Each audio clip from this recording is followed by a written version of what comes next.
캐롤라이나주에서 한 어린아이의 어머니가 아동학대죄로 경찰에 체포가 된 일이 있습니다.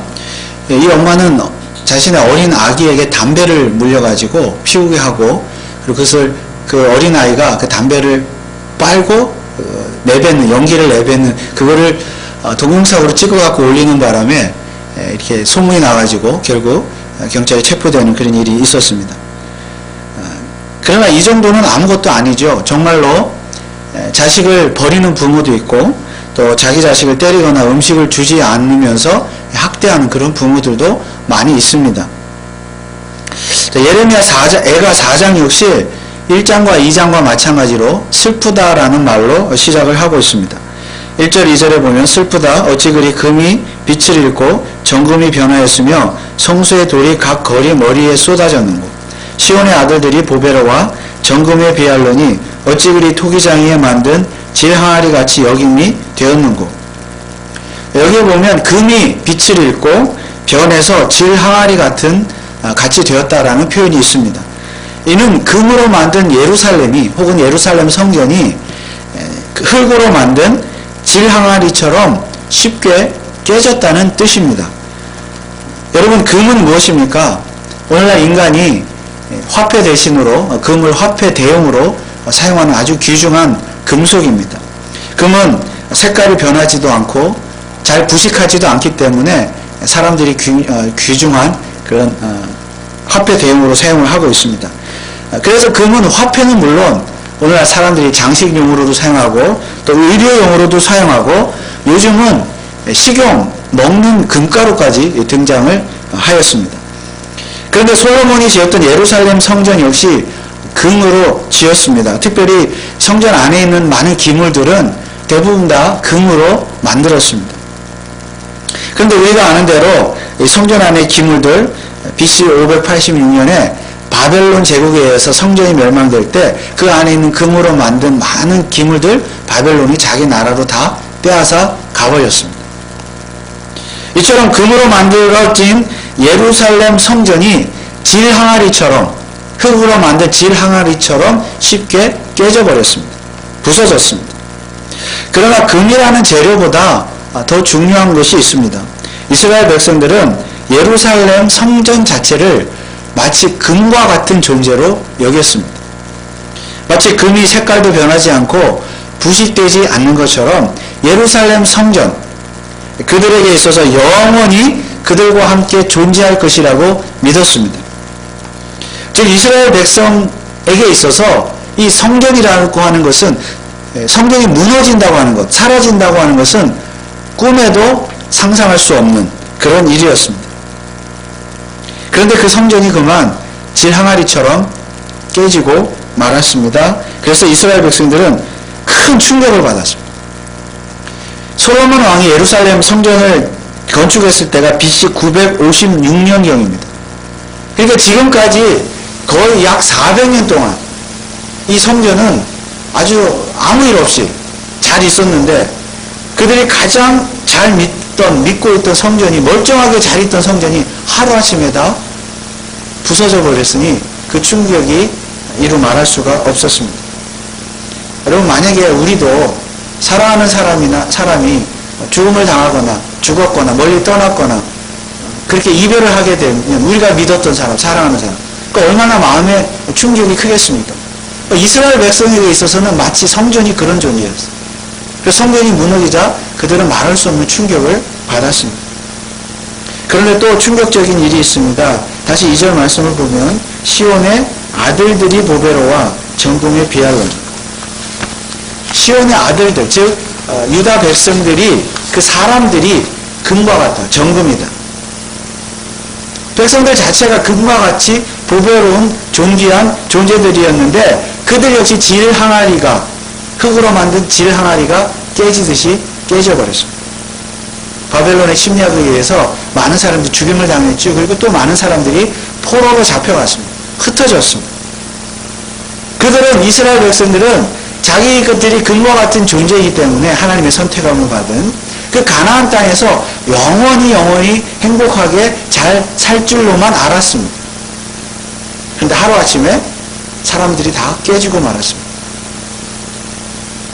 특히 이러한 비참함은 비정한 어머니들의 모습에서도 찾아볼 수가 있습니다.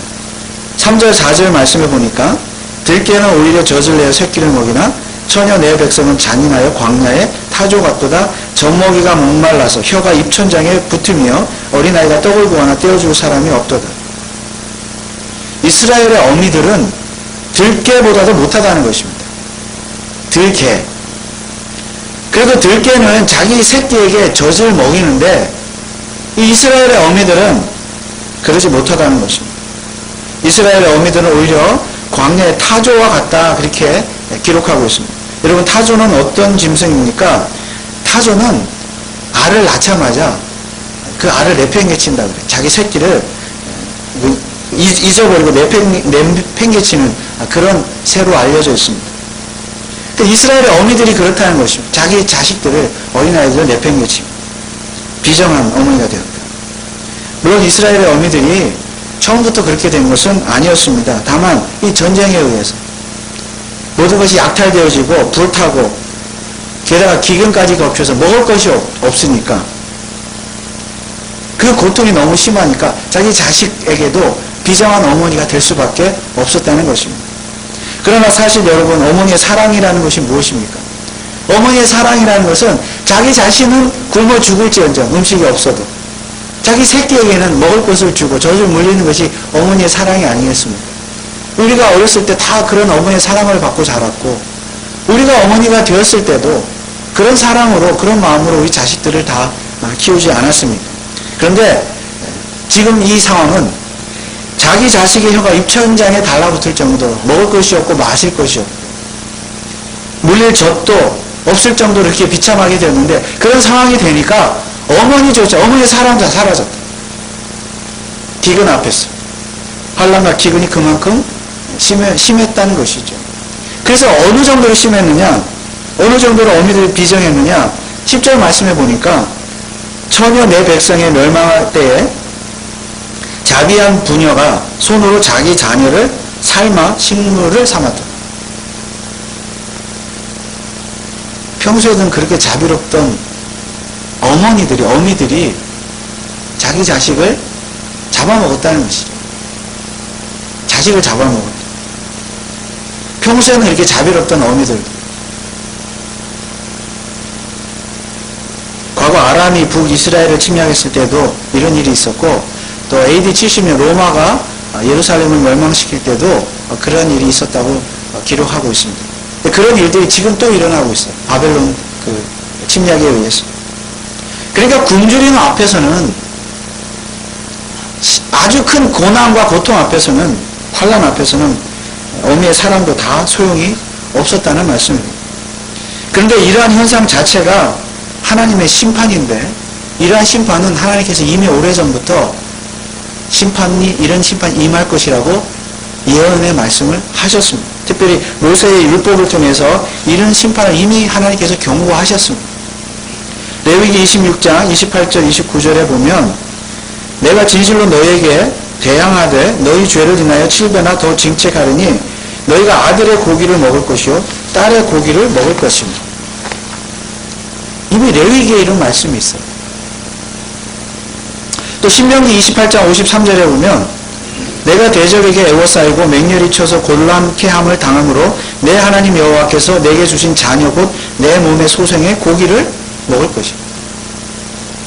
에스겔 선지자도 일찍이 이런 예언을 했습니다. 에스겔 5장 10절에 보면 그러한즉 너희 중에서 아비가 아들을 먹고 아들이 그 아비를 먹으리라. 내가 벌을 내게 내리고 너희 중에 남은 자를 다 사방에 흩으리고.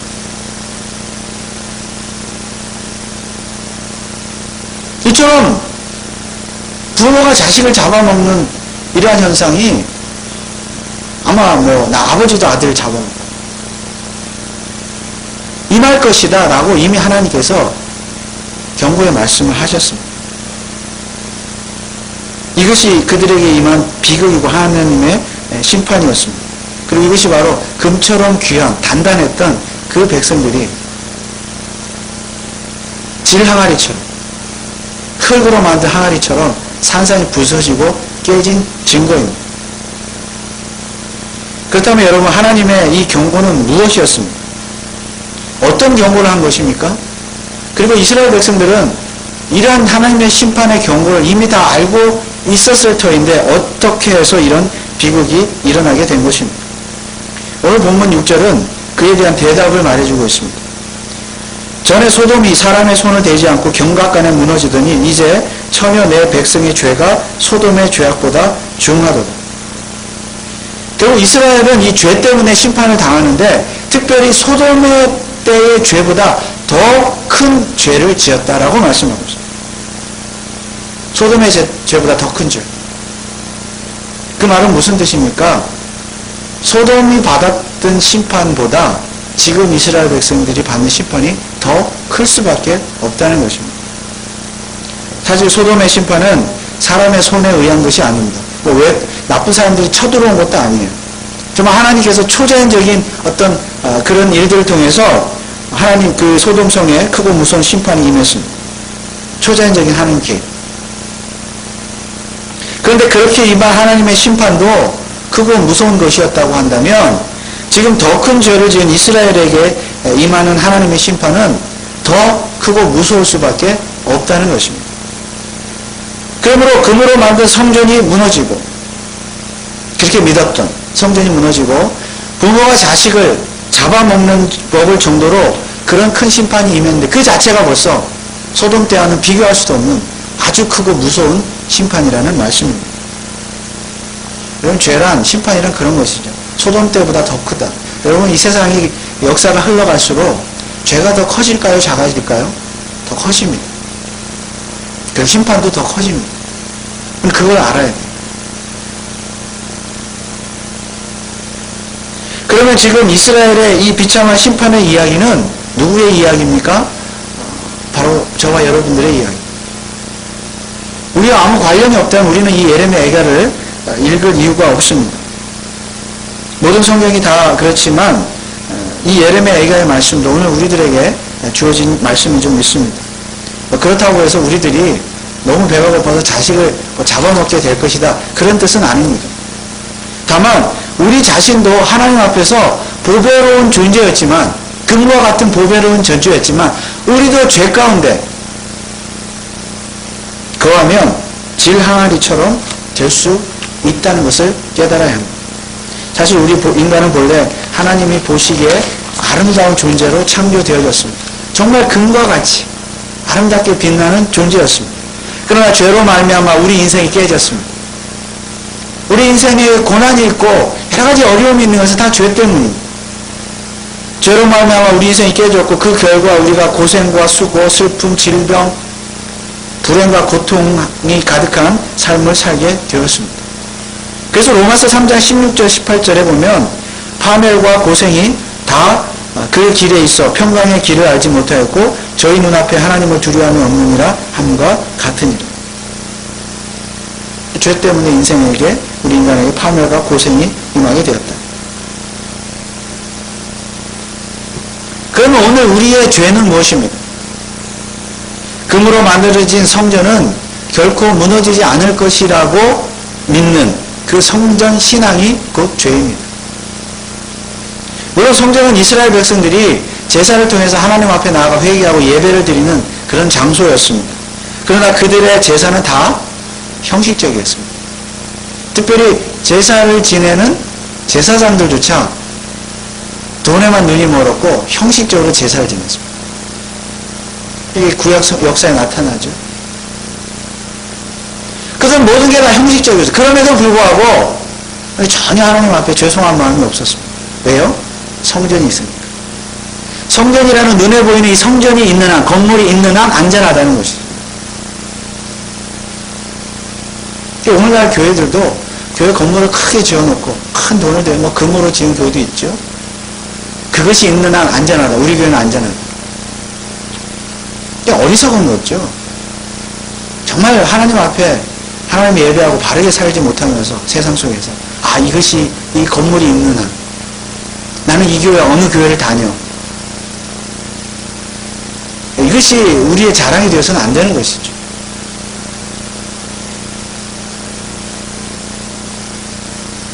그들의 이스라엘 백성들에게는 성전이 있는 한 안전하다고 믿었습니다. 그리고 성전이 무너지지 얼마나 충격을 받았겠어요. 그럼 오늘 우리의 죄는 구체적으로 무엇입니까?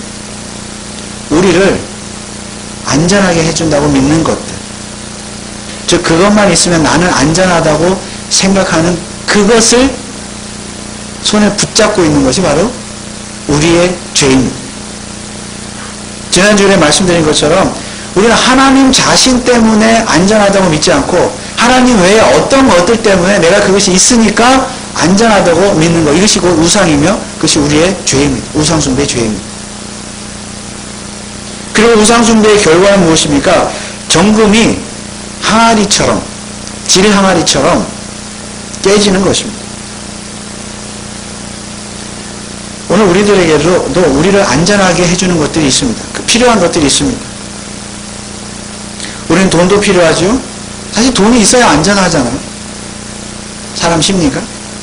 어떤 사람들은 꼭 옷 안에 담배가 있어야 안전하다. 항상 담배가 있어야 안전하다. 자기는 불안하게 담배가 없습니다. 뭐 어찌됐든 돈이든 담배든 우린 직장도 필요하고 자동차도 필요하고 집도 필요합니다. 또한 건강도 필요하고 남편과 아내, 자식도 다 필요합니다.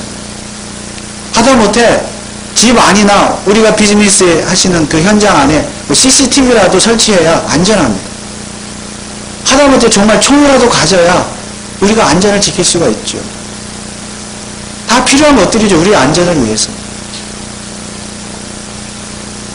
그러나 우리 삶에 있어서 가장 필요한 최고의 안전장치는 바로 예수 그리스도인 줄 믿으시기 바랍니다. 정말 우리는 그렇게 믿어야 돼요. 왜냐하면 예수 그리스도야말로 정말로 무너지지 않고 변하지 않고 깨지지 않는 참 성전이시기 때문입니다. 예수 그리스도야말로 사람들이 아무리 그를 핍박하고 십자가에 못 박아 죽였다 할지라도 3일 만에 부활하신 주님, 부활하신 주님이기 때문에 부활하시고 영원한 성전이 되셨기 때문에 예수님만이 참으로 안전한 우리의 성전이 되는 줄 믿습니다. 요한복음 2장 19절에 주님이 이렇게 말씀하셨습니다. 예수께서 대답하여 가라사대 너희가 이 성전을 헐라 내가 사흘 동안에 일으키리라. 그 무너진 성전을 다시 세웠잖아요. 이 포로에서 돌아와. 그럼에도 불구하고 예수님 다시 헐라. 사람이 세우는 성전, 사람이 안전하다고 믿는 어떤 붙잡고 있는 것들 다 우상이다 그 말이에요.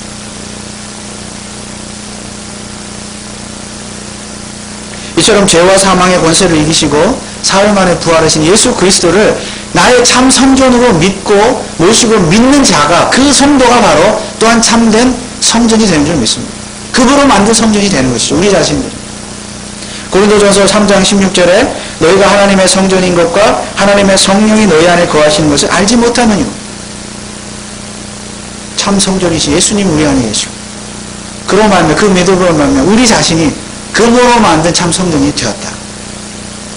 우리가 금과 같이 귀한 성도입니다. 금입니다. 성전이고 우리 자신이 금이에요. 그러므로 참 성전이신 예수 그리스도께서 내 안에 성전으로 존재하시는 한 나는 가장 안전한 성전인 줄 믿으시기 바랍니다. 그래서 내가 질 항아리가 되어서 깨지고 또 흩어지는 일은 결코 일어나지 않을 것입니다. 그러나 그렇다고 해서 예수를 믿는 자에게 결코 우리 성도에게 고난이나 고통이나 괴롭고 힘들고 비참한 일이 결코 일어나지 않는다는 뜻은 아닙니다. 우리 그리스도인들도 고난을 당하고 힘든 일을 당하고 슬픈 일, 괴로운 일, 비참한 일을 겪을 수 있습니다. 그리고 그럴 때마다 우리는 예레미야 선지자처럼 슬프다라고 말하면서 하나님께 따질 수도 있고 호소할 수도 있고 왜 하필 나에게 이런 일이 일어났느냐라고 그렇게 따지고 원망할 수도 있습니다. 그럼에도 불구하고 우리가 할 수 있는 일, 그리고 반드시 해야 되는 일은 무엇입니까? 그 하나님을 믿고 신뢰하는 일입니다. 오늘 예레미야가 3장 33절에 보면 이런 말씀이 있습니다. 주께서 인생으로 고생하며 근심하게 하심이 본심이 아니시로다. 우리를 고난 가운데 고통 가운데 있게 하시는 건 하나님의 원래 본심은 아니다. 그런데 본심은 아니라고 하시면서 왜 우리에게 우리가 원하지도 않는 그런 불행한 일들이 일어나는 것입니다. 왜 하나님은 그렇게 하십니까? 본심이 아니라고 하면서. 그러나 우리는 솔직히 그 이유를 다 알 수 없습니다. 인생에 일어나는 모든 일들을 우리가 다 알 수가 없어요. 그럼에도 불구하고 우리가 해야 할 일은 바로 이것입니다. 3장 40절에 예레미야가 3장 40절에 이렇게 예레미야가 말하고 있습니다. 우리가 스스로 행위를 조사하고 여호와께로 돌아가자. 우리의 행위를 조사하고 여호와께로 돌아가자. 이것밖에 우리가 할 수 있는 것이 없습니다. 그런데요, 우리의 행위가 보면 앞서 말씀드린 것처럼 소돔보다 더해요. 이 시대도 소돔보다 더하고, 지금 성경의 이 시대 소돔보다 더하고, 우리가 살고 있는 이 시대, 이 성경의 유다가 멸망한 시대보다 더합니다.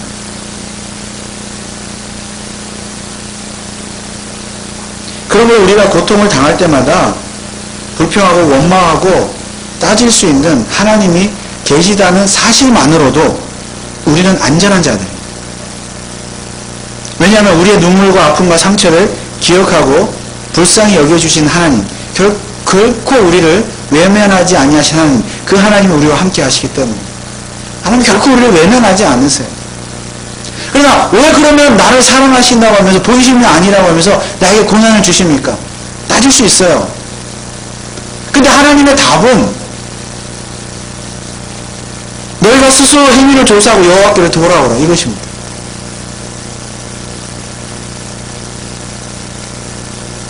그러나 그렇게 말씀하시는 하나님, 우리가 원망이라도 할 수 있는 하나님이 존재한다는 사실만으로도 우리는 큰 위로가 되는 것이죠.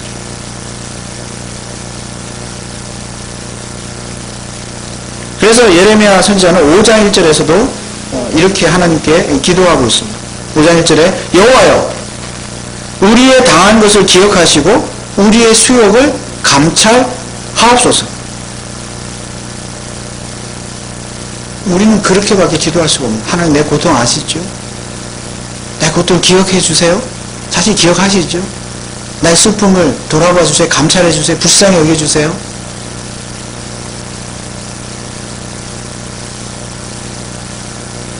그렇게 할 때 하나님께서 말할 수 없는 큰 위로와 은혜를 베풀어 주실 줄 믿습니다. 그리고 그렇게 우리가 고통 가운데서도 하나님께 나아갈 수 있는 길을 만들어 주신 분이 바로 예수 그리스도입니다. 그러므로 우리가 안전하다고 생각하는 것들, 우리가 믿고 있는 어떤 것들 잃을 수 있죠. 사람이든 물건이든.